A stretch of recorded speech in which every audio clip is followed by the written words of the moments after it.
Okay, hello, good evening. Thank you very much for coming. My name is Kirill Ass, as you see, and I thought when Misha invited me to read a lecture, it was long ago, and I was thinking what can I tell, and when over the course of our discussion, the war started, we had to flee the country, and everything changed too much. And as a result, I understood that I am an architect of exhibitions. I had like 20 years experience as an architect, and then I decided to switch to something less permanent and more temporary. And these temporary things are what I'm doing for the last 10 years. So this will be a small illustrated talk about exhibiting a catastrophe. The problem is that I hope that everybody knows who is Saint Thomas and what was the doubt, but if anybody don't, the thing is when Jesus Christ has risen from the dead, one of the disciples couldn't believe his eyes, so he asked if he can touch the wound of Jesus, who was ultimately killed by a spear by a Roman soldier. So when he was risen from the dead, he had the holes in his hands and feet and a wound in his chest. So this depiction by Caravaggio of the 17th century depicts this moment of touching the wound of Jesus. And the problem is that I cannot speak about exhibiting art now, because what we all actually will have to deal with is the fact that amazing and awful atrocities are going on now. Like now, we are sitting here, and somewhere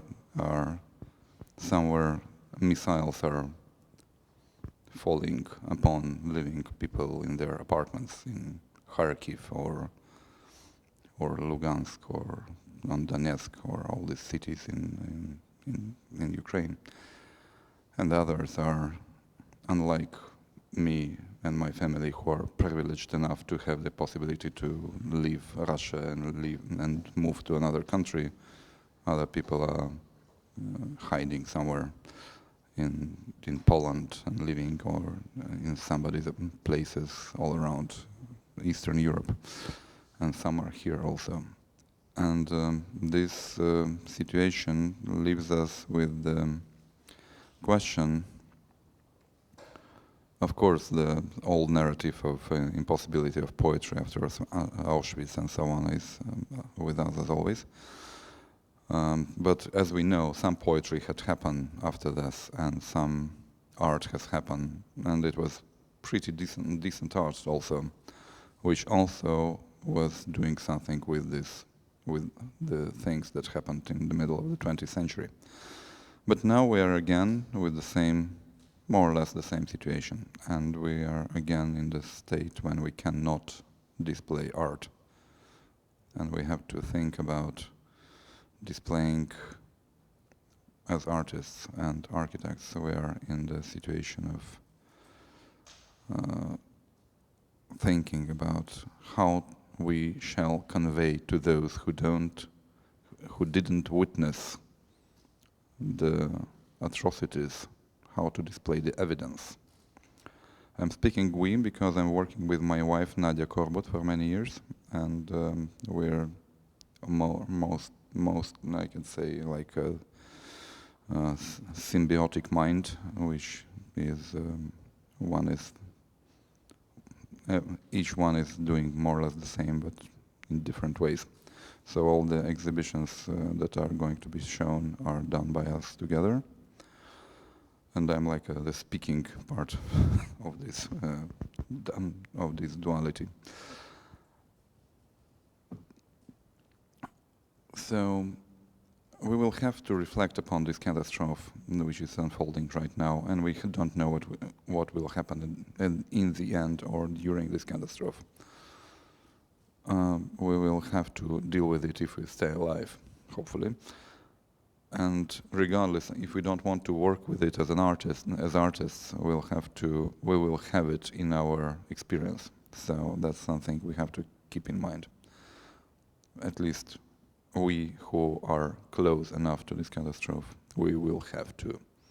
But I'm afraid that all Europeans will have to deal with this, and actually all the world will have to deal with this. So what is the problem we're seeing here? The problem is, which is was pinpointed by Susan Sontag in one of her article years ago regarding the pain of others, is that evidence, the visual evidence we can display does not evoke compassion, and became reality, which we never seen. We've seen only these funnily running people with black and white coats, and then this appeared to be reality. So that's exactly what we are. Well, for me, this was a revelational thing, that all the history we know from books, from pictures, from paintings, from black and white photographs was actually real. There were people who were struggling, who were falling, who were feeling, who were dying, who were muttering their last words and so on. That was all that happened. And when we are doing exhibitions about catastrophes, being them personal or national or international, we have to make something the visitor, the one who sees this, to feel what we are talking about and what is shown in front of him. So we selected 4 exhibitions that has to do with this, and I would like just to tell you about not what they were looking like, but what they were, how they were made, and what tools we used for exhibiting these things and trying to grasp the attention of the public and to make them understand and feel what we actually experienced doing them. So the first one is more or less close to what you know from maybe from school and so on, is about Anne Frank, but not only about her, but about several women who left diaries of their life under the Nazis, being Jews. Some of them escaped. Some, like Anne Frank, died. Some were killed. Anyway, we had this proposal from the Jewish Museum of Moscow. The curator was Monica North, and we have a graphic designer, Natasha Agapova.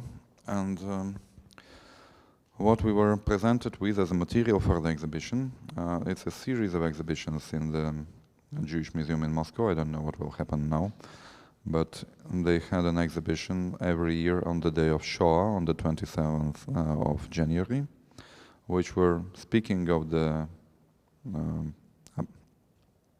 Holocaust and mixing the story of the Holocaust with different angles, with contemporary art.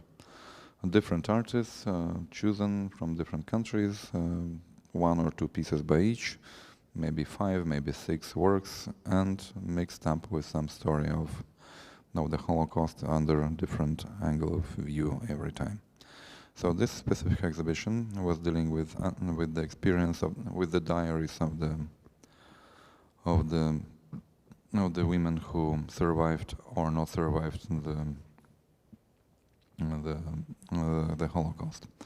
So what are these diaries looking like?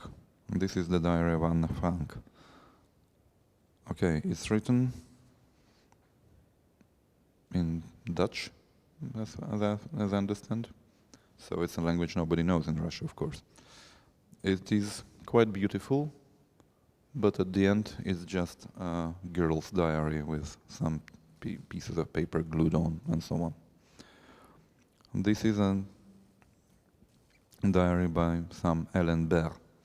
It's written in French. Again, this is a diary, it's not a book of an artist or anything, it's just plain pieces of paper with some words inscribed on them. Another diary by Elizabeth Kaufmann, again, some sketch written in German on some paper that she couldn't get. Rutka Lasker, she was like 12 years old, I think. School child, writing in, I think it was Czech. So anyway, these were things that are not exhibitable as a piece of art. And also, not a single museum would lend pieces, these diaries. They're precious. They're more precious to these museums than works of, I don't know, Rembrandt van Rijn or something like this, that are unique items. So we had only copies. The real works was, for example, this Anselm Kiefer piece, Cosmos and Damian, which is 4 meters wide, or Miroslav Balka's video Winterreise, very long and projected with a beamer twice as big as this one we see now. And this was the space we had. As you see, it's a 3.7 meters wide corridor, 37 meters long, with dozens of doors on one side, because it's a former garage for buses. And the buses were inside, and these were the entrances for the buses. And actually, this is a corridor which is leading to the main exhibition of the Jewish Museum. And behind the door, the doors looking down, is the permanent exhibition of the Jewish Museum. So all these doors had to be open. And what are we to do with this endless corridor, which is so narrow that you cannot properly display pieces like 4 meters wide, and so on? We left it aside for a while and started thinking, what are we actually displaying? What are these texts that we're dealing with, and what they mean? Because ultimately we would display, of course, a scan or two of the diaries, but the text, which is actually the content of this exhibition, should be displayed somehow else. So we're flipping through our heads, what is this? And we came up to that. This is a tombstone, a Roman tombstone of the 2nd century or maybe 1st century. And this is one very important thing, that what these women did actually, they wrote we read this as if they wrote their own tombstones by writing these diaries, because otherwise we wouldn't know anything about them. That was one thing. And the second thing we thought was this. That was specifically Anne Frank thing, because, as you know, she was locked in these small back rooms of this house in the Netherlands and hiding there for many months with windows closed, and just a glimpse of sunlight was passing through her rooms. And we thought that it was very important that this time, which was drawn by the sunbeam in the rooms, was always with them. And in a way, this is a metaphor of this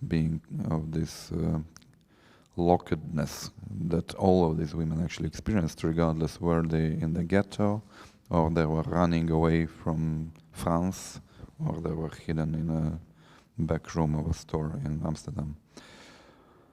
And then we built a model, a small-scale model of this space, thinking that what is the worst part of this space? The worst part of this space is that it's very, very narrow. And what these women experienced, and girls, they experienced their space getting physically or at least mentally extremely closing around them. So we decided to, okay, we have 3.7 meters, okay, let's make it even smaller. So it will be even more pressing on the visitor. So you would walk through a very narrow passageways to getting some way wider or narrower, but always in a small spaces, always spaces that are pressing upon you. And then we thought about this light falling through some existing windows. Of course, there are windows in the museum, but we decided that we need more light that is controlled by us, not by the nature of the building. So we made several sketches of a light falling on the walls, like that, or that, or that. And these are depicting the things that are on the walls. These are the works of contemporary artists that were in the rooms. And then we thought about the letters, the words that were to be written on the walls. As we spoke as I told earlier, we thought of the tombstones, and then we thought that exactly that should be used, the same technique, the cutout. So we commissioned several, dozens, all the quotes of the diaries were cut out, were selected by the curator and cut out on pieces of MDF, very thin. That was just one of the how it's called, the wrong ones. It says, "The shooting was so loud this night, I had to pack my things 4 times."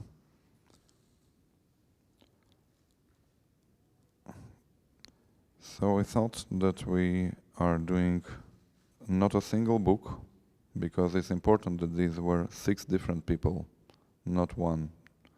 And these are different books. And every single of these personages had to have their own room, and every room has to be peculiar, of its own kind. So we did, and as you see, that's the working drawing actually. There are different rooms scattered around the corridor, running through this endless corridor. And then we had to build these rooms. And then we thought about yet another thing, that it would be easy to build proper walls, but it's much more conveying the feeling of brittleness of existence if we reveal the structure. So we used very basic studs for gypsum board walls and fixed some MDF upon these walls. And all the walls were shaky, so they were fixed to the existing walls by some weird diagonals and pieces like that. And you always were either in the room, which looks like a room, but to get to the next room you have to pass through a space which is obviously not the room, but kind of a back of a stage set or something like this. And then that was a work by Boltanski, I think, and that was revealing actually the tools we used for this exhibition. And then the rooms were looking like that. You see, all the walls are filled with this quotes cut out and actually almost unreadable. So you had to stand up and really press yourself and make your eyes to read these blank words that were trying to get to your brain from the walls. And all the printed texts are translations into English, and the small pictures on the walls are actually the photographs of the personages or copies of the diaries printed one to one. And the big frame on the right is a video. And another room. So there is a lot of some text which is black is actually the curator text, and everything else, the white and invisible text, is the text by the personages, by the women who are writing their diaries. And of course, when there was a window, it's always nice to have a chair by the window, but behind the window there was a work by one Jewish artist, which looked like blood spilled all around the wall. So behind the window you have that, and it was supported by the text in the diary, who was by the woman who've seen people being killed in the street. And this is how, at some points, this metal was jumping out from the finishes. So you would have to touch it in order to pass by. And then there was this light. We utilized those some 6 projectors that were just showing very slowly moving spot of yellow light going down by the walls in circles. It was taking like half an hour to go through the room and then disappear in some angle and then appear again in another corner. And it was again somehow subdued. And it looked like some mistake, and actually it was because of the fact that the rooms were quite well lit. It was always feeling that there is some unclosed window somewhere, and it's actually a sunlight falling inside. So it was exactly the thing that we expected. That was exactly what we wanted the visitor to feel. That there is some very narrow place he is in. He has to really make himself read what he read, what he see, and then there is a light which is passing by over time in front of his eyes. That was so slow that you just notice that it was here some minutes ago and then it's somewhere else. So it worked like a real light almost. Although it was very blank, but this blankness was also realistic because it was very like late evening Western light. So that was the story of these women, and the sadness was that people actually read this.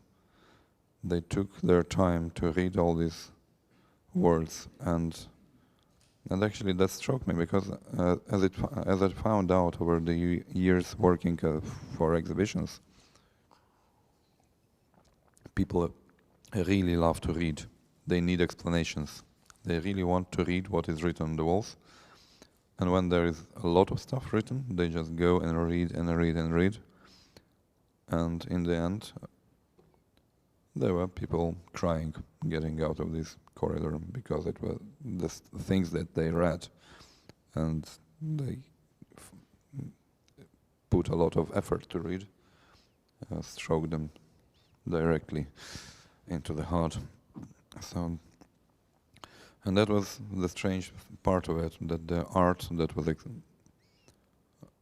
displayed became somehow illustration to the text, not the vice versa, which we are used to see in the museums, where you have pictures which are explained with letters.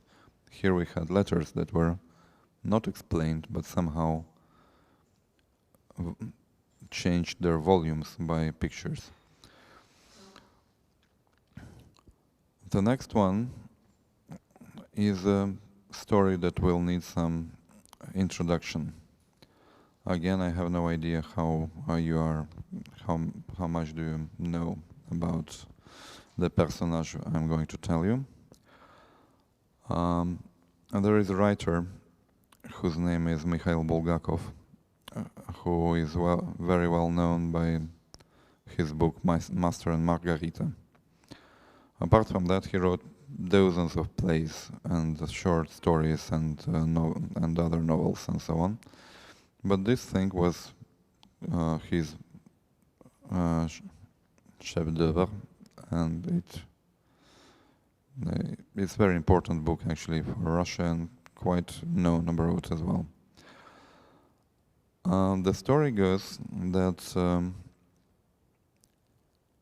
there is a museum. He's extremely popular because he was in Russia. He's extremely popular, and his works were forbidden for many years or printed in abridged versions cut by the Russian and Soviet censorship. So one of the first books that was published after the fall of the Soviet Union without cutouts was the Master and Margarita, and actually his oeuvre. And it was a bomb, and it became extremely popular because somehow he found an amazing mix-up of ingredients. It's how it's called in English, jester novel with it's funny. It's a lot of comedy in there. Simultaneously, it's set up in Soviet Russia in the 20s and the 30s, and it's very critical of the Soviet Russia. And also there are insets of a novel which is supposedly written by the main character of the book, and the novel actually describes the last days of Christ in Judea, in Jerusalem, and Pontius Pilatus is here, and Judas and Caiaphas and everybody. So it's and it's not according to the gospel. It's slightly different. It slightly differs from the gospel. So all the important ingredients are there. Very smoothly running, funny novel, religious, and very important questions being asked. And the novel actually is about the Satan visiting Moscow with his entourage and making great turmoil in the Soviet organizations of the period. And at the end, of course, all the story of before 2000 years and the modern Moscow actually meets up. But so it's a nice novel and worth reading it. Not a very big one also. Anyway, he wrote this book, living in Moscow, and it took him many years to finalize it. And here, the story goes that he wrote first this jester part with the Satan visiting Moscow, and he read it I think to somebody, and people were absolutely scared by what he's writing and how he's offending the Soviet institutions, and urged him to get rid of it because it's impossible to print, definitely, and it's going to take him to prison. But at the same time, he was very successful. At first, he was very successful dramatic player for the theaters, writer for the theaters. But over time, his plays were cancelled one by one, and at the end, he was in a situation that he couldn't actually get money because all his works were cancelled and he couldn't find a way to support himself. And he was living in one apartment in Moscow with his wife and his to-be wife simultaneously, more or less. And he wrote his first version there, and he wrote a letter to Stalin asking him, will he let him out of the country because he cannot work? He said, I want to work. Here are my plays. They are successful among the public, but the theaters are cancelling them, and they're cancelling them because the censorship is not allowing the plays to be played. And unexpectedly, a phone call rings in his place, and it's Stalin calling him directly and saying, "Do you want to leave the Soviet Union?" And he says, "No, I want to work." "Okay, no, this is not a problem," says Stalin. And the next day, the theater start calling him, and he gets work again. But over this period, he actually, being afraid of the thing he wrote, he burns it in the stove of his house. Maybe I'm mixing up the dates of the things, which was what was when. But anyway, he burned the manuscript of his book. That is just a nice cover. and then Stalin called him and changed his life for a while. After everything was cancelled again in a while, and he died in 1940 on his own of tuberculosis, I think, or cancer. But anyway, he was struggling badly, and he died actually a week after he finished his chef-d'œuvre. And that was in another place, not in the one I'm going to tell you. Anyway, the director of the Bulgakov Museum in Moscow called me and told us that, we got the apartment where Master and Margarita were written, where he burned it, and where Stalin called. And I was like, wow, it's amazing. Can we take a look?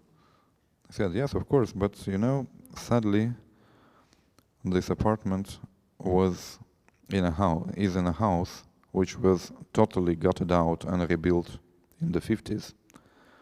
And also, there was an apartment for some years, but then there was an office of the local company for fixing plumbing and this kind of stuff. And the results are quite visible. And that was the plan of the apartment that we took a picture when we visited. So what was saved from this place actually were few structural walls, the yellow ones, and the location of the windows. Nothing else was there. And the worst part was that apart from the structural walls, we've seen the drawings of the apartment from the period when the building was built. And the apartment was absolutely different and had nothing to do with the walls that were present at the moment when we visited the place. And of course, they had no money at all. So, and then we started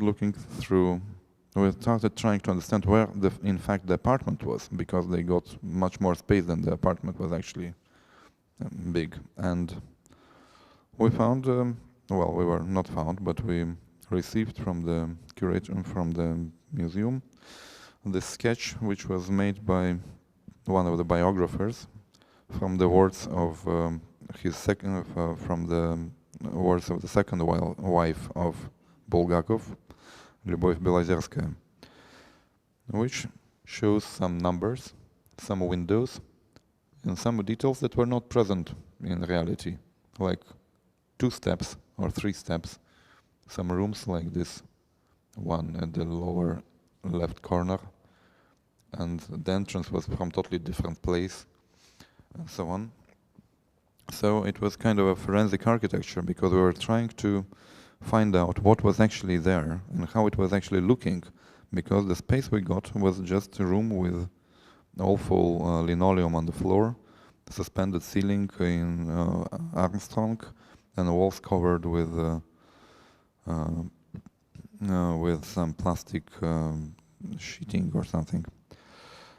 So we found some pictures, and one of the pictures shows that the floor in one of the rooms is way lower than it was at the moment when we visited the apartment, because the woman sitting on a chair has her head cut by the window sill, and actually if you sit in a proper room, the window sill is more or less like this. And then another picture taken from the living room into the study of Bulgakov. It is made from a normal camera standing on a tripod. But as we see, the level of the table is in level with the camera.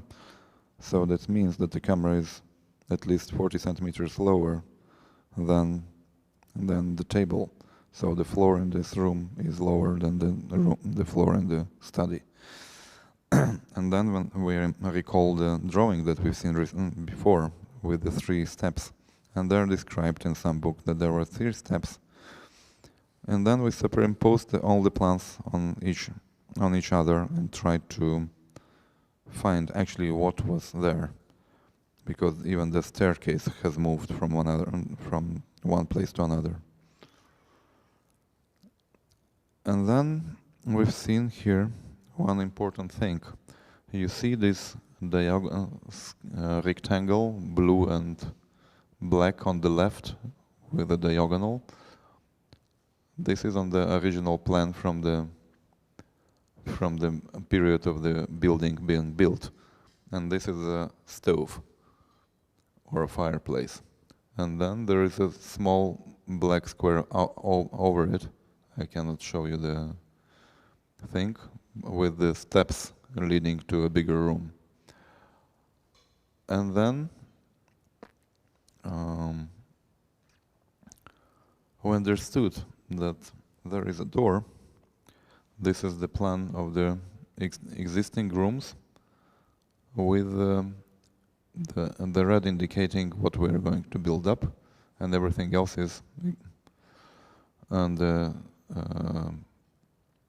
dots are what we're to imagine, and what was where, the dotted lines, and what was where were doors and walls.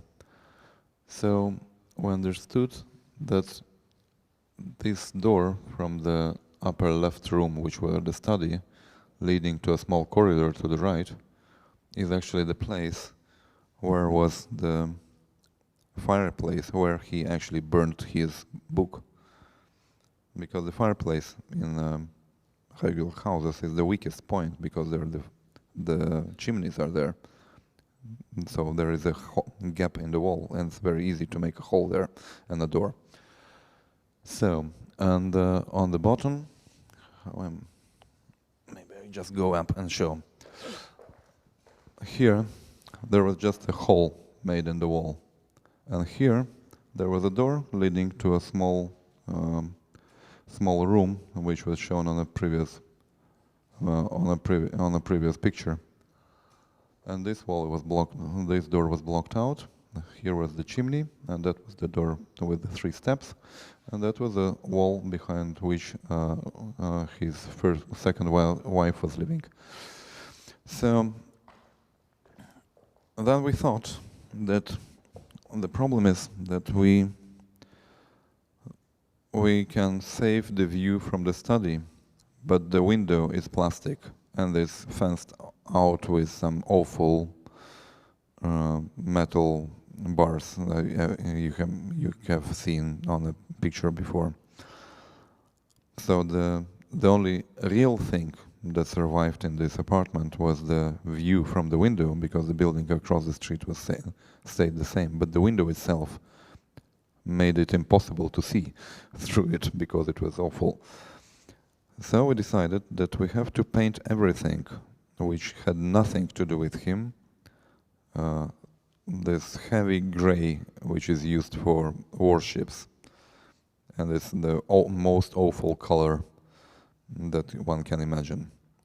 All the walls and the floors were cleaned out to the base, because nothing that was on these walls and on these floors had anything to do with him.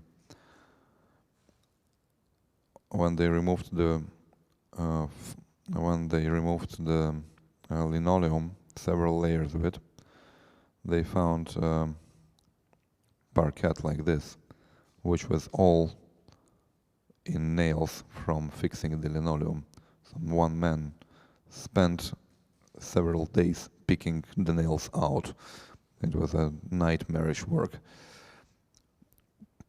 So the first thing the visitor was getting coming into this room was this bit of a wall which was actually in the closet next to the fireplace.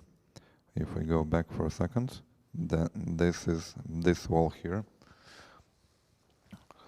which was next to the closet, which was the one I have shown you. And no door was there, but just a single hole in the wall, which was just somebody made it once upon a time, and maybe there was a cable running from the hole or something like this. And so we put two pictures of Bulgakov and of his wife, and the plan of the room drawn from words. And this hole was one of the exhibits, because you can look through this hole into the study of Bulgakov. The study was, as you see, left again bare walls, very basic metal table with glass on it, and there in this table was the manuscript that he burned, because he burned only half of it, the outer part of the pages. The inner part of the pages survived. So he actually managed after to rewrite his novel from half of every line of his text. And then we made a very bad trick. The corridor, which was on the place of the fireplace, was painted all black. In the corridor stood up a metal, steel actually, box with the diary of his then wife, Lyubov Belozerskaya, where were written the real evidence of his reaction to the call of Stalin. Of course, it was open, one page or two pages, and there was a small projection of the same text on the wall, because she's quoting exactly what Stalin said and what Bulgakov replied. But we did another thing. We took a spray and slightly sprayed the wall over the door to look like there was a fire inside, because the fire actually was there in this place. And also the fact that one of the most awful dictators of the 20th century called into this specific place, because the phone was actually there in this corridor leading to the entrance, was important, that it's as burning as a fireplace, as hell. And then in the next room there were just documentation of his work in the theater, which was actually displayed through clippings from the newspapers that were destroying him in critical articles. But we put up the picture of the study on the wall and told the guys who were working on site, there should be a door, and we know then that there is a door. So would you please remove the plaster from the wall until you find the shape of the door? So they started removing the plaster, and they continued on and on and on, and no shape of door appeared. Because it turned out that the door was, this building was built with a storage on the ground floor. And it was open space, in fact, with these columns and walls with big arches. And the door was makeshift. They were just built up a piece of, with some wood and plaster and something. And during the renovations of the 50s, they just removed this and bricked it off. So instead of finding a door, we found this strange shape of an arch, which is even bigger. And considering that Belozerskaya writes in her diary that on these 3 steps leading to the door, they were playing small plays. It became a real stage with a real scenic opening of the real theater almost, but bricked off, as it happened with the theater works of Bulgakov. So life sometimes helps to make things even better than you could expect. And then the last thing in this story was that he died in 1940. The Second World War ran down. Stalin died in 1953. Khrushchev was installed in 1955, and finally in 1961, in the maybe most relaxed moment of the Soviet history of the second half of the 20th century, the novel was published, abridged, in 2 issues of one magazine called Moskva. So these are the originals hanging in the wall, and the wall is the color it was, and probably it was the color that was in the room back when Bulgakov was alive. So that was an attempt to make people feel this this torture of the author who is endlessly pursued by the government, and personally one very literate, too literate dictator. And of course, always some funny things happens in the exhibition. We were standing there during the opening. It was up for like a week, and 2 ladies were standing in front of this black door and said, "You see, even soot from the fireplace stays." So it was this pleasant moment of tricking people into believing the things they see. And this one is Misha's favorite. The Last Address. That's another exhibition, which was actually not an exhibition because there was more or less nothing to exhibit. The story goes that, as you know, in Europe, and it started in Germany in 1992, the Stolperstein project, with these names of Jews persecuted in Germany laid out in the streets where they lived. So it's an extremely important thing about keeping memory of single people, not like these famous Russian authors, but simple people nobody knows and nobody would remember. And this is very important not only for Germany, but it's even more important probably in Russia, because Germany went through denazification after the war.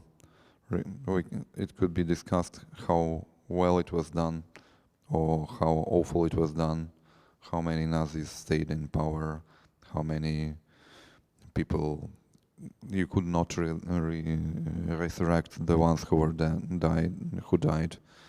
You can instill for generations a feel of guilt and so on. But it's important. But in Russia, nothing happened like that. In Russia, there were several NGOs, non-governmental organizations, that are fighting to, or were fighting, because some of them were closed, were fighting to keep the memory of those who were illegally and brutally killed or imprisoned during the purges of 30s. And these purges did not stop. And they started in 1917 by decree of Lenin and continued on till the fall of the Soviet Union. And actually they continue on now on a very small scale compared to what they managed to do in the 30s, but still they go on. And the political opponents of the Russian state are still in prisons right now. And one small group of people, specifically one journalist called Sergei Parkhomenko, came up with the idea to make something similar for the people who were killed in Soviet Russia. Because after we know that with the Jews in Europe and Germany, it's very easy that these people were killed without any guilt. Their only guilt was their their nation or their race. In Russia, although those who were killed, they were accused by criminal law. It was in the criminal code, speaking against the government, counter-revolutionary speaking, counter-revolutionary deeds. It was the criminal law, and regardless of the quality of the legal system, which introduced such nice techniques like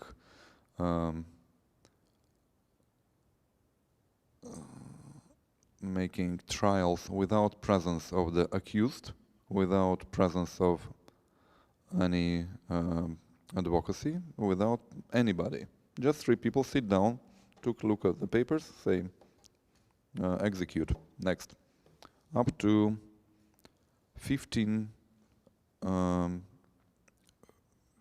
cases an hour were documented several times with this kind of judicial system in the 30s.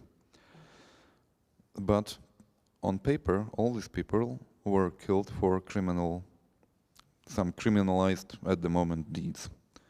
So from 1955, actually, there was a lot of work in the prosecutor's office to review the cases, which were all archived and are still in the archive, and rehabilitate those who were killed illegally or on absolutely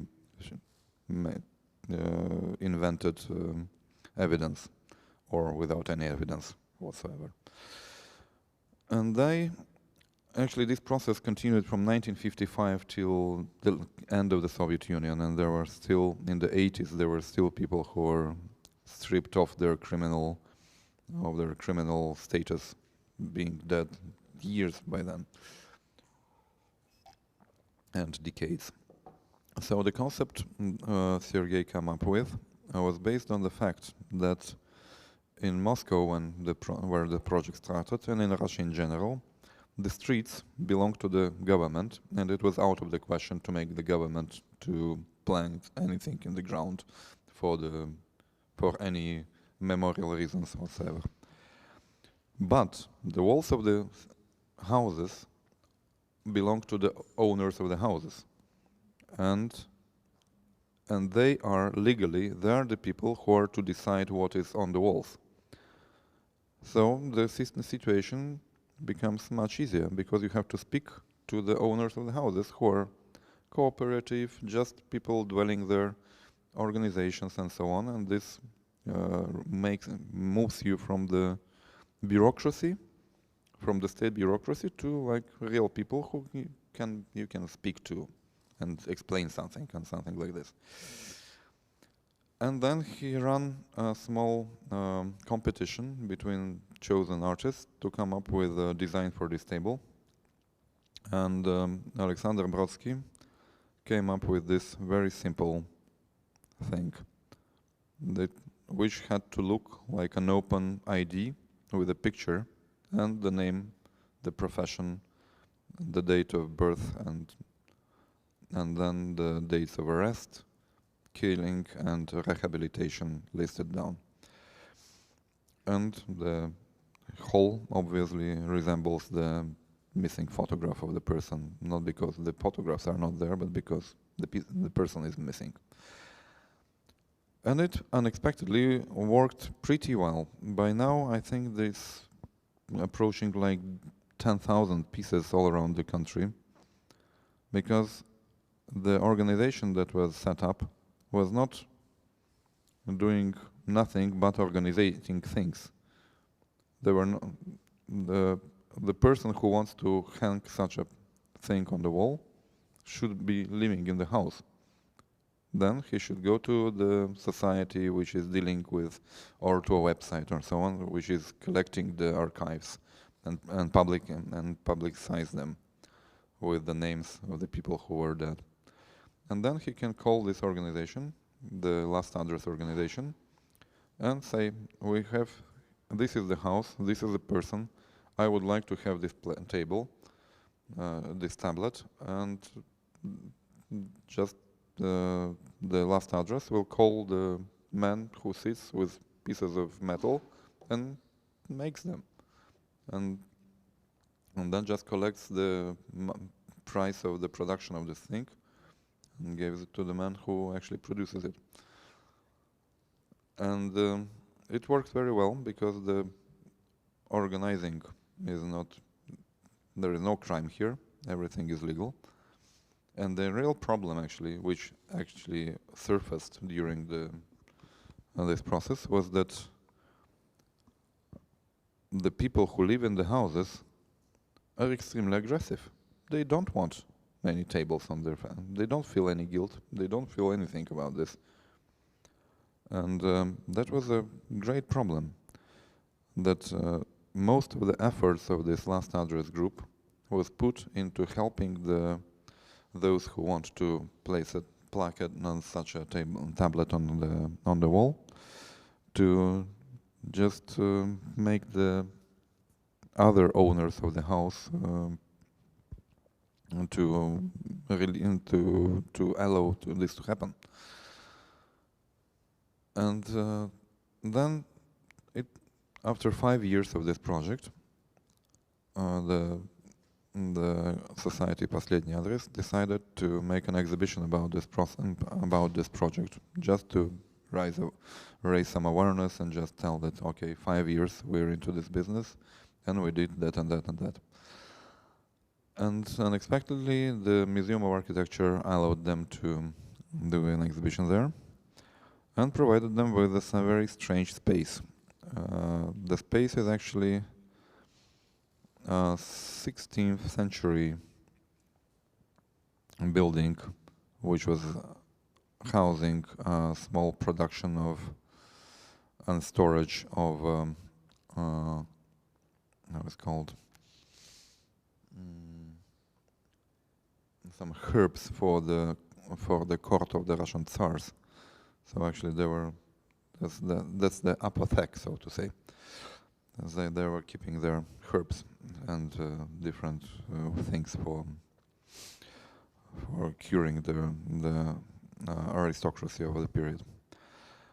Anyway, that's just a vaulted, very small, strange vaulted room, which was, of course, again, no money for the project. Well, there were some, but no walls, definitely, nothing like this.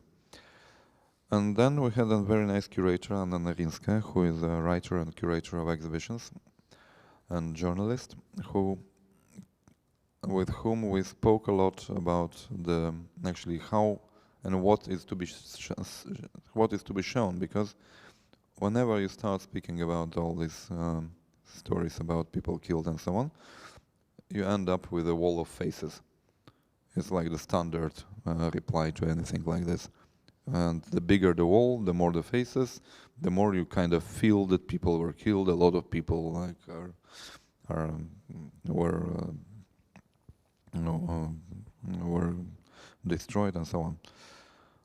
So we went to another way and decided to tell the story of how these actually tablets are being made, how everything is happening, what is the process, because this process is revealing much more about the situation and the mindset of the current people, not of those who were killed or the memory about them. Because those who keep memory, they're fine. They're doing the tablets, but we have to tell about this somebody else. So we started with, there was a big creative group running this project. Apart from architects which were us, there were 2 filmmakers, 2 graphic designers, and the people, and several researchers, and the coordinator who was trying to make all this chaotic system work. Because we decided that there should be it should be several films. One film should tell us about the houses themselves, which is shown on this plan under number 1. Then there should be a film about those who are the activists, not part of the last address organization, but people who actually push, who actually want to make this memory to happen, and actually put a lot of effort to explain to somebody what it is all about, what to do, and why it should be done, and so on. Then there was, of course, we couldn't get rid of the people, but it was important to make it the opposite, to see them as not unnamed people that are on the wall, and not dozens of faces with small names, but represent them as heroes, like very important people, very faces that you have to remember. So we made another film about the victims.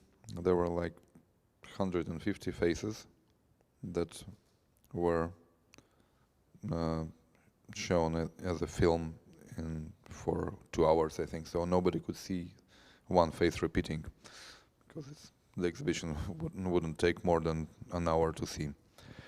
Then we had a lot of transcripts of discussions with people who were against making the tablets. And out of this material we made 2 things. One was a visual poem, which was extremely scary because it was single phrases. I'll show you later some of them, which were sounding something like, maybe they were real criminals, or we don't need this, or I don't want my house to become a columbarium, we don't need this cemetery here, and so on and so on. And another part, we had transcripts of entire meetings with owners of apartments in a single house, which was turned into a play, which was narrated, which was played really by theater actors and recorded as a sound. And then we had a video about the person who actually produces these plates, who is just a simple man doing a Schlosser, just a metal worker, who was doing like handrails for years and fixing cars and that kind of thing. In one point he got this enormous, endless commission, because the people, there were at least 700,000 people executed during the purges in 37, 41, I think, or 39. And not to count those who died in the labor camps and those who were executed after the war and so on. So the project is for many years to come. And this poor man, he got this commission, okay, cut, take the letters, tink, tink, tink, tink, start this poinçon made of steel, start pinching them in the piece of steel. And by the second week, he became very, very sad. By the third week, he became melancholic, and by the fourth week, he told the guy who he's a part of a metalworking business by a friend of a friend of ours. He said to this guy who is owner of the business, there are many people who died. There are many people who died.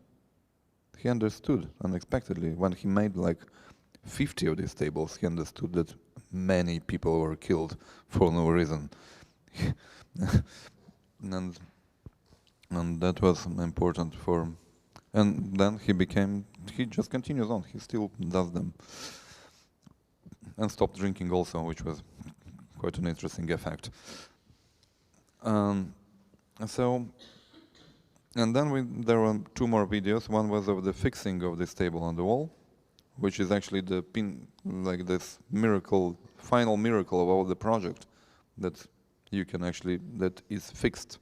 This is everything, what all these efforts are put in, is to fix it on the wall. And the last video is on the number 7, and number 8 was a huge projection of a table on a street in a daily, just a daily life.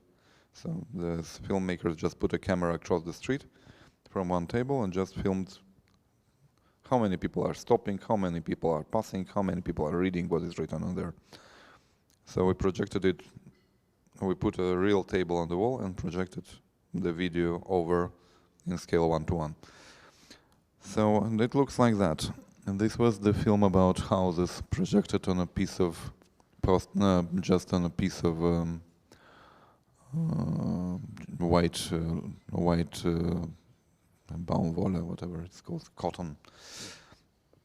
And then there was a small kind of a living room with some old furniture we bought from the second-hand stores, with the film about the people who really put a lot of effort to speak up with their neighbors and make them agree to put these tables on the walls. And there were like 3 or 5 interviews with these people who are working on their spare time to arrange this. And then there was a small bench with this huge video of faces with just a name of the person, because sometimes we just knew only the name from the, and these pictures look very maybe artful, but actually these are just pictures from their criminal record in the archive.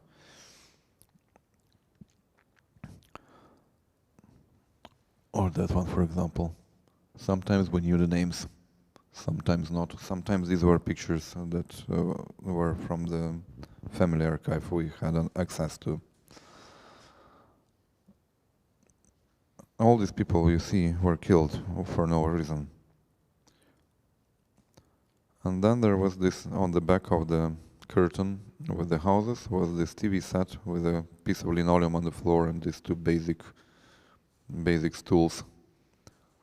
And the TV was showing this. We don't need this.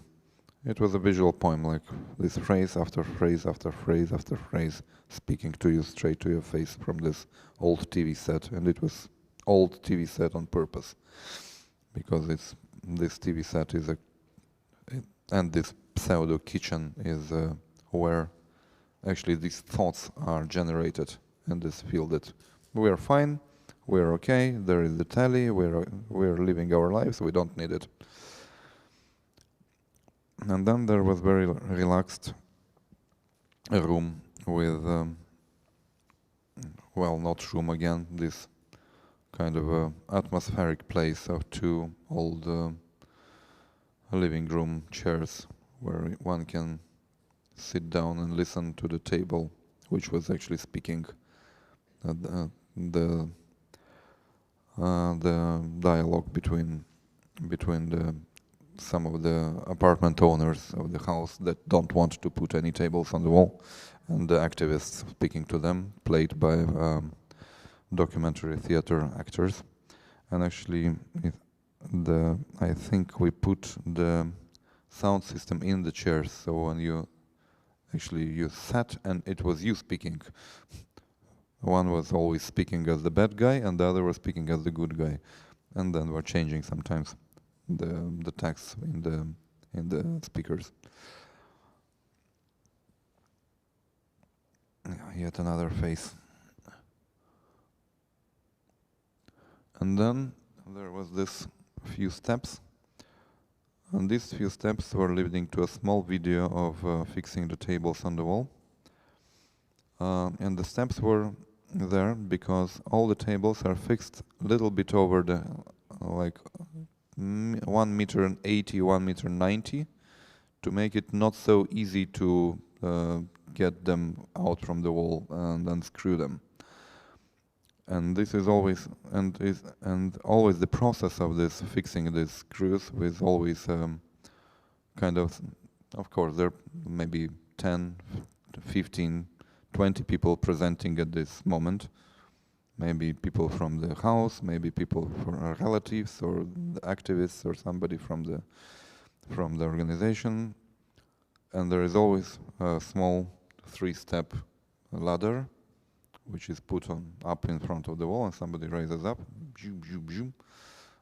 fixes the screws, the ladder is taken away, and it just hangs on the wall. So we made the visitor, in order to see this ladder, to make these 3 steps to see it. And across was a video, which was actually a video about this man making the tables, played on a small tablet. Again, tables and tablets on tablets. And of course it was incorporated into this strange steel cross. But the most important part was that it was well hidden from the visitor in the beginning of the exhibition. You just had to make almost the full circle to get to this thing. But the sound from this video, which was the steel poinçon hitting the steel with a hammer on top, was always present in all the room. So you were walking through the room, always feeling this ting, ting, letter by letter, because you couldn't do it else in a different way. You just had this, actually I have one, these poinçons, and you just put them on the table and hit them with a hammer one by one. So, and this sound was everywhere all the time. And the last video, as I told you, was this table on the fixed to the wall in the original table, and then a huge video projected onto the wall with this tables present at all times. So there were several videos of different houses, but they're all scaled to this scale. And this video was, it was not on a screen, but it was over a wall, over the ceiling, everywhere, a huge beamer, which was lent to us by a good museum, just to feel that this is not confined to a screen. It's everywhere. It's in the city, so it overflows the exhibition space. It overflows any confinement. It should be this life of these tablets should be everywhere. So this was the exhibition about the last address. And it was important to us to try to build up such a representation of an extremely painful process of making people allow you to remember somebody and to memorize somebody, to put a monument, very modest, micro monument in a country that killed an absolutely innocent person. But it takes so much effort, as it turns out, to let people do it. It's just it was just impossible to believe how everybody is opposing this thing, and that to get these tables on the walls, it's a huge fight every time for each one of them, and they're vandalized quite often. Well, not really often, hopefully, but from time to time we get news that here or there the tablet is removed and stolen or something like this. But there we can, this last address organization, they're using the system of this broken glass. So the tablet just reappears, made anew and put in the same space again. And this should be demoralizing the vandals who are removing these memorials. And the last one, again, is yet another show about a catastrophe, which became somehow a witness and in a way a victim of this new catastrophe. So the word matter, as you know, comes from the Greek materia, which shares the root with the word mother, because that's the same word, mother and mater and Demetra, the goddess of earth, are all the same. This is the same rooting there. And the memorial society, which is called Memorial, which existed in Moscow till the 28th of February this year, which was ultimately closed for actually made up accusations of violating made-up laws about made-up foreign agents. So before they were closed, they commissioned us to design an exhibition about women in the Gulag, or Soviet labor camps of the 30s and 50s. And that was an impossible treat, of course, and it was extremely painful work. Well, first, to put you into perspective, this is a map of the governmental system of labor camps by 1952. So there are no cities here. These are all labor camps. Sometimes when they don't fit, you see their lists next to the one point. Many of them are without names. Some of them were closed by that time. They were the ones with the stars are those that held more than 5,000 prisoners at once. Not in the course of their existing, but at once. So this somehow gives an understanding of what kind of terror was shrouding Russia during the early Soviet period. After the 50s, it's the 54, yeah, just after Stalin's death. After it went down a little bit and changed its nature, but still there are plenty of labor camps, and they're still waiting for their political prisoners. And it's important to understand that not at all those put into the labor camps were actually anyhow linked to political differences with the Soviet Union. Maybe most of them had nothing to do with any dissent. They were just put there for dozens of absolutely made-up reasons. And when we were presented with this task, the memorial curators took us to the how it's called, to the stores to show us what they have, and we've seen a lot of things. These were things that women took with them from the labor camps and deemed right to keep over their lives. The things were of very, very varying nature, but two of them made to us enormous impression. This is a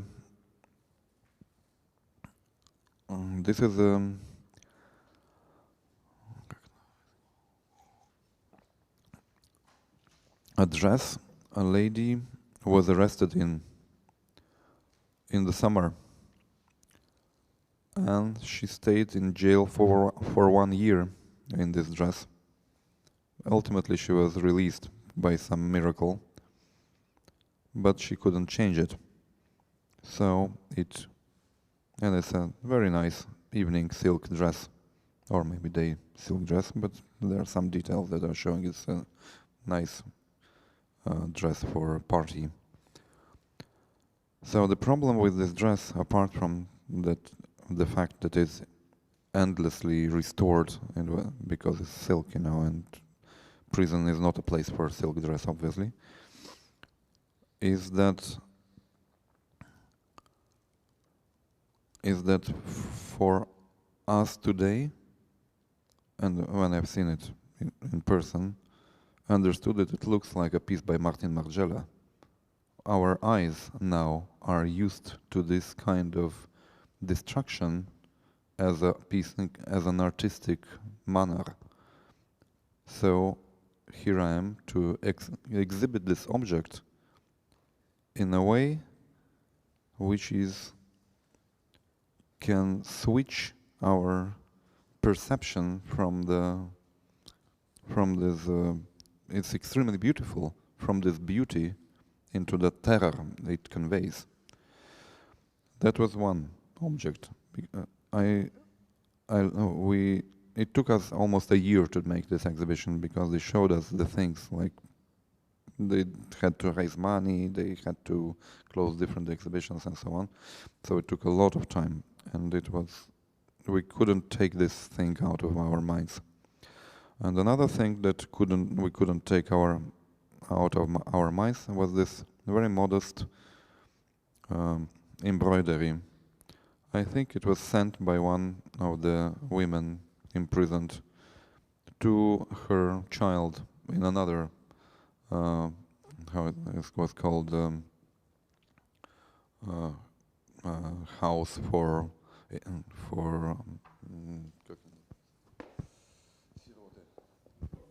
orphans, yes. So it's window, nice flowers, some small fence behind, and then you see this very, very three thin lines of barbed wire on top of this fence. And this is something that absolutely blew our minds. That this normalization of this barbed wire fence behind this small window with the small flowers, which probably were cut within the barbed wire. So what we had to do, we had to find a way to show these things, very beautiful, but keeping this trace of awful, barbaric state, oppressing the most helpless people, because mothers were torn from their childs when the children were like 2 or 3, and then the children were raised by the government in these specific orphanages, right? And these women were living in this awful, I don't know, Kazakhstan or in the north, in this and the permafrost lands and so on, digging for gold and these kind of things. It was just some unbelievable punishments for nothing.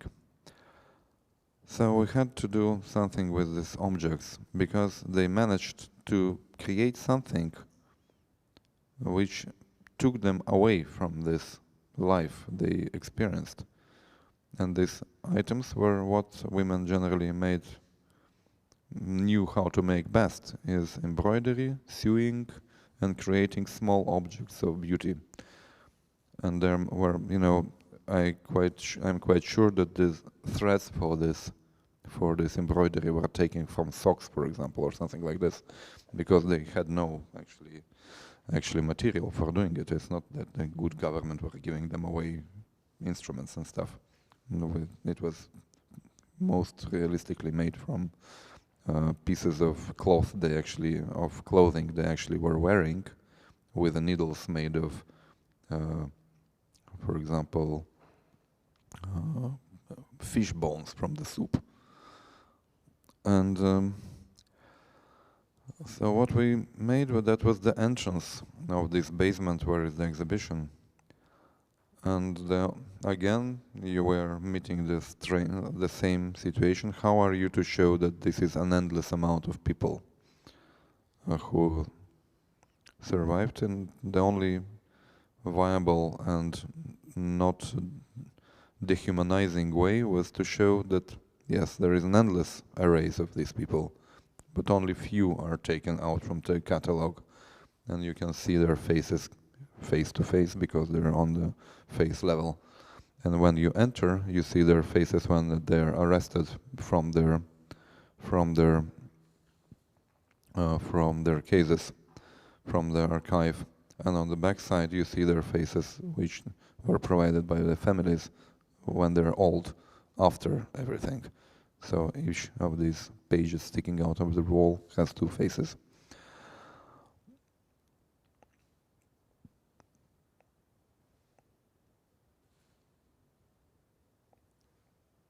And of course, this technique is, you know it from the First World War cemetery, military cemeteries, endless fields of similar crosses.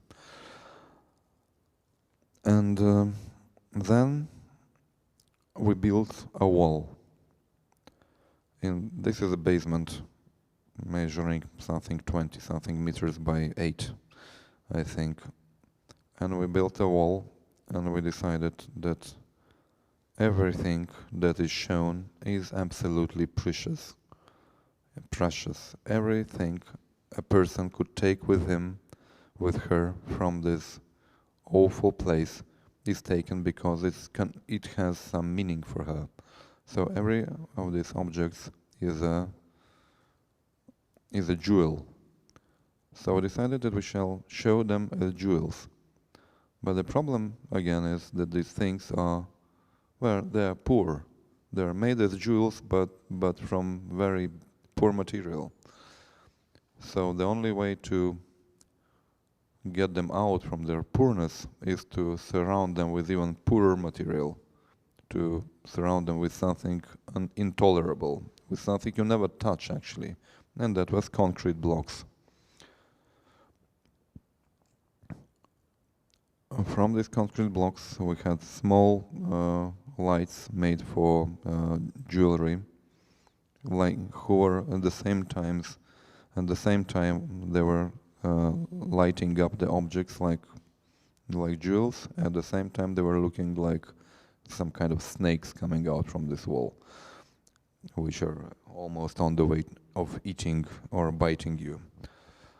And then we had wall texts and names of the sections written with by an artist, by a real calligrapher, written on the wall with a marker. And I think that this, even writing with a marker on a cinder block wall, is you, as people who have had dealt with markers in their lives, can understand what a pain it is. And then the wall was like, and again it was important to have it, to make it endless, to feel that is an endless amount of jewels scattered on this awful wall in their boxes and their glazings in their cases with all the snakes coming out. And all the texts were written on either on walls or on small pieces of cloth, because everything was about material, and material, which in Russian means actually cloth or fabric. So it was important that there was as much materials and matters shown here and used for everything.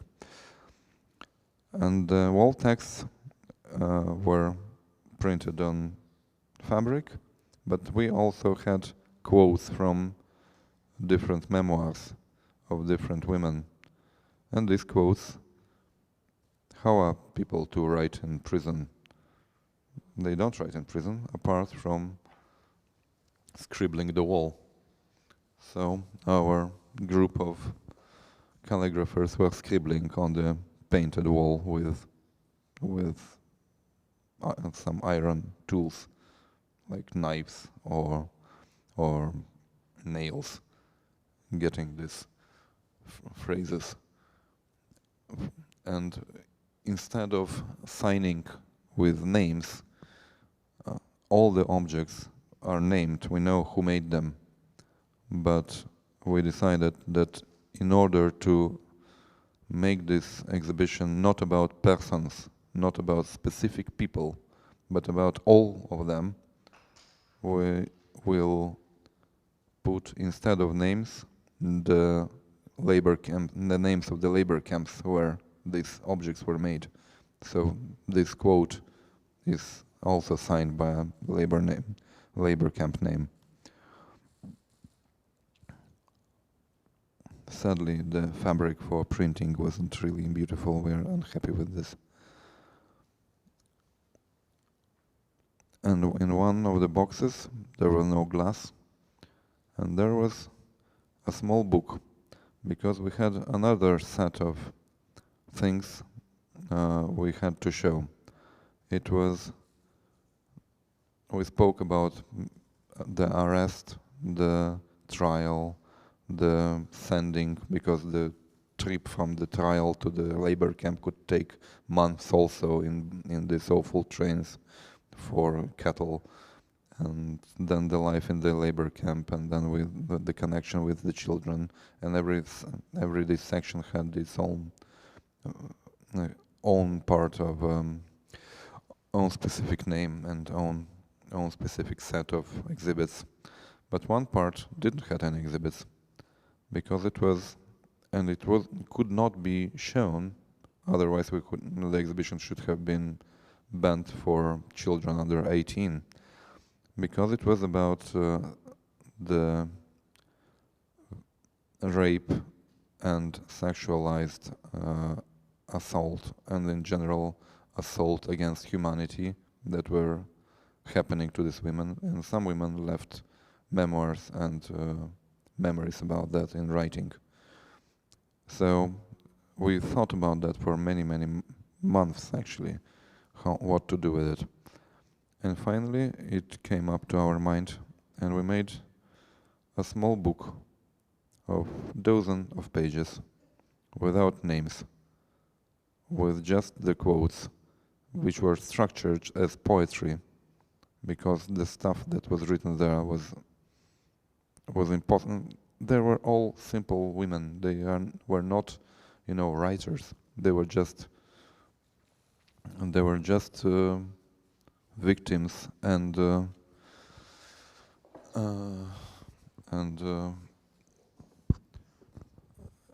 ones who came up, who spoke on paper, who witnessed and were the witnesses of this accusation of ours. And so here is written: through the opening door, I was seeing a woman in the corner. They were taking me away for interrogation and bringing back. But she was standing, wrapping her hands around her, swaying back and forth. She left her shoes and stood in stockings. When they took me away for the last time, she still stood up, swaying. I took the least horrible one from the set of 24 quotes that were in this book. The others are just, I just cannot read this aloud, to be honest. And the word was very important also, and this was just one object I really wanted to show you, because some of you showed me their work, and I think it makes sense to see. This is these are psalms written by hand on pieces of fabric and hidden in a vest, a warm vest with fur, not fur, but with how it's called, with cotton in it, so they could not be found by the prison guards when they were checking if the person is carrying anything forbidden. So that was the way she hid her religious beliefs on her body and took it with her from the prison camp. See, some tiny lettering of psalms, one by one, memorized She memorized them and she knew them and wrote them down. So I just show, there's a few more pictures of this without any comment.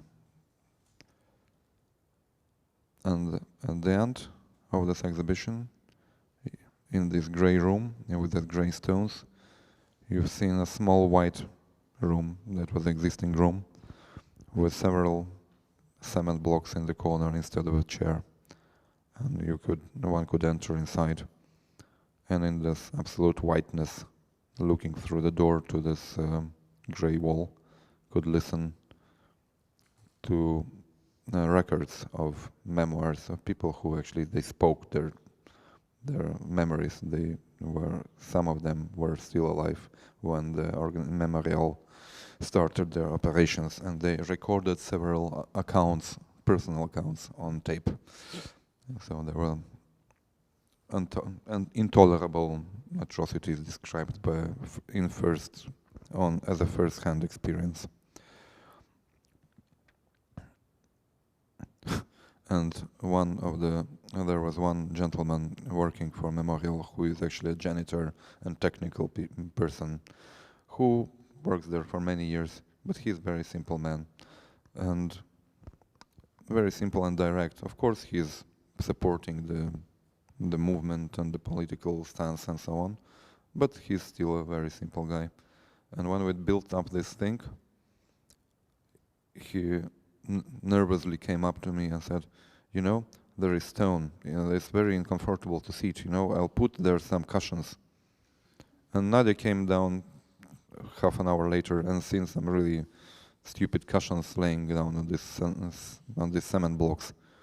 Just threw them out from the door and saying, "Get them out." And when this very fine gentleman came up and said, "But why you're taking them away? It's very uncomfortable." She said, "Just listen to what she says. Do you want to come to comfort your ass here?" And he said, "In this respect, yes, I understand you." And no cautions anymore were spoken out. And that was one of the last phrases that were on the wall. That no one will return the 20 best years of my life. No one will resurrect my lost friends. No one will repair the broken, dead threads that linked us to our dear ones. Return to life is a painful process. This is a personal account because people who served 10 or 20 years in these prisons came back to families of grown children who didn't want to speak to them, who couldn't recognize in this and these ruined women their loved ones. So it was something that they had to go through as well.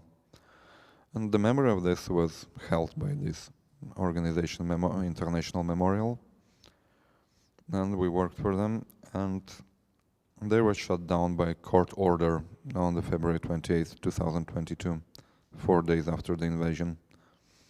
And that was the final attempt to stood up their case, which was absolutely false and baseless, as always. It happens in Russia. So when we're telling these stories, when we're working with these atrocities and these things, we shall reach somehow into this wound. But in order to make the visitor to reach into this wound, we have to reach into his wound somehow. And what we found out from this, and what I tried to show you, is that the graphic depiction of these things, of the atrocities and awful things that happened to people during the history of our recent and not so recent times, does not really help. Sometimes it's really hard to coordinate oneself with this. We are receiving so much information from our eyes that we sift it, and we don't really get it properly. But the spoken word, and especially the written word, works far better in very strange ways, because the person who is reading with his internal voice, these words become his voice, his words, and this changes and affects one way harder than just by seeing a picture of a dead child, because somehow these words become voices in our heads, I would say. Another thing, and thing that we use often is using very normal things, but set in a strange places, like door frames or light spots or form of the room or how the door lintel is made. When you don't expect a door lintel somewhere or don't expect a window somewhere, it can strike the visitor much harder than anything, because it shouldn't be there. You're in the basement, for example, but there is a window. That's very strange always, and the people, maybe the viewer maybe wouldn't even consciously understand what struck him, but it works. And the third is that some uncomfortable things, the things you should not encounter, are very important. Because we're dealing with architecture, there is a very basic set of how things should be made, how long are the steps, what is on the floor, how high are the steps, how the windows are made, how the light is falling down, and so on. And when you step aside from this, and they could be intentional or could be occasional, but this also can really affect the visitor and the viewer in a way of which is in the direction that we need. So it's a very technical advice of doing exhibitions. And but I'm think that it applies also to the things that you are doing. And at the end, it's important to understand that when we're dealing with important, and I believe that the things I told you about are important, when we're dealing with such important things, it's important to understand that we are in a way this finger of St. Thomas, which is allowing, actually, technically allowing the one who is doubting to reach the wound, which is existing and cannot be dismissed. Thank you.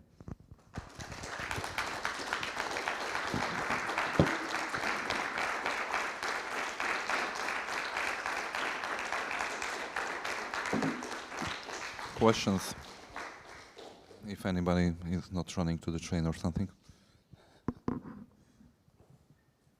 And if there are any, there is a microphone also.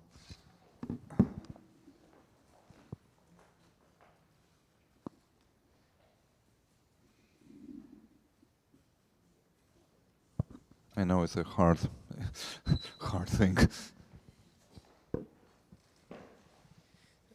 So I have one question. Most of your exhibits, they're dealing with matter of multiplicity of kind of quality and quantity of different material. So it's always a huge amount of words, documents, people's names, and so on. And within this kind of multiplicity of information, you usually have to kind of strive to avoid making primary subjects, secondary subjects, or dealing with any kind of hierarchy, because I mean, for example, on 10,000 victims, yeah, you won't say that 10 of them are more important than the other ones. How do you find that finding the principles in order to kind of try to represent at least some portion of these people, because you can't show like 10,000 people or anything like that. what are the principles to kind of narrow down the kind of How to narrative? choose between the Basically, 10,000 people? how to choose at least to show 50 people out of 1,000 people, or out of 1,000,000 documents, why would you show 10 documents? Well, that's not always our our work. It's more or less the curator's work, but this is that's you know, one death is a tragedy and 1,000 deaths is a statistic. So we are forced to speak of this one death or these two deaths. You cannot choose. Actually, it's absolutely it doesn't really matter. All of these deaths were tragic and useless and criminal. But when you start repeating death, death, death, death, you can see it now when you're looking, scrolling, doom scrolling now the news from Ukraine. Yeah. On the second month, okay. First child killed was a tragedy. When then you see 10 children were killed, 100 children were killed, 300 children were killed,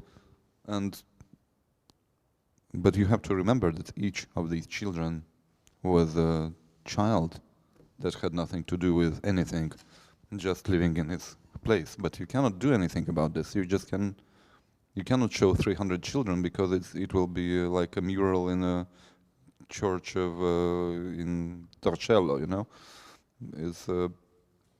You need to show one because otherwise it won't affect the one who is looking at it. But if you and there is no reason to choose the most beautiful or the youngest, or it doesn't matter, because you just need to know that there were endless amount of children and one was killed. There was enormous amount of people, and you can show 50 and you see this girl is beautiful and this old man should have been wise, and this lady probably was just a cleaner, but she was killed and she was killed and he was killed for no apparent reason. And that's enough because you can see this face and you understand that this is just a man who was dead. And if you have 500 faces, you don't see the face. And that's it. And then it doesn't really matter who is shown. We never choose, We ask the people in Memorial who are holding these archives of thousands of people, just send us some pictures. And then I had like 500 pictures. I said, okay, I'll take 100. I had no idea who are these people, and just took 100 without not even looking, just diagonal strike of the mouse. Unfortunately so, but that's exactly what happens again with this now probably impossible action that was every year on the 19th of November in Moscow, 29th of October in Moscow, the reading of the names, when people were coming and queuing in a line to stand up in front of a mic in front of the KGB building and read a name on one person who was killed back in the 30s. And there is a list, and they think they get now to the letter K or something. It runs for like 12 years already.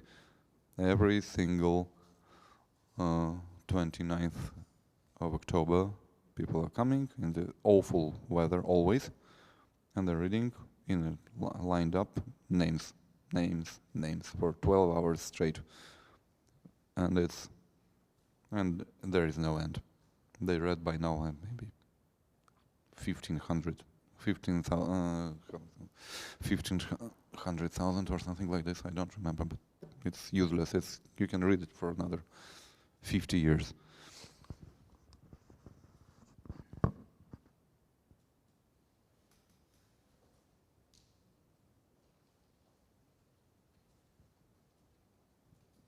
So thank you very much, and it was a pleasure to speak to some of you about your work, and I hope that the things you've seen today would help you somehow in the future, and the thing you knew today won't really scare you too much. Thank you.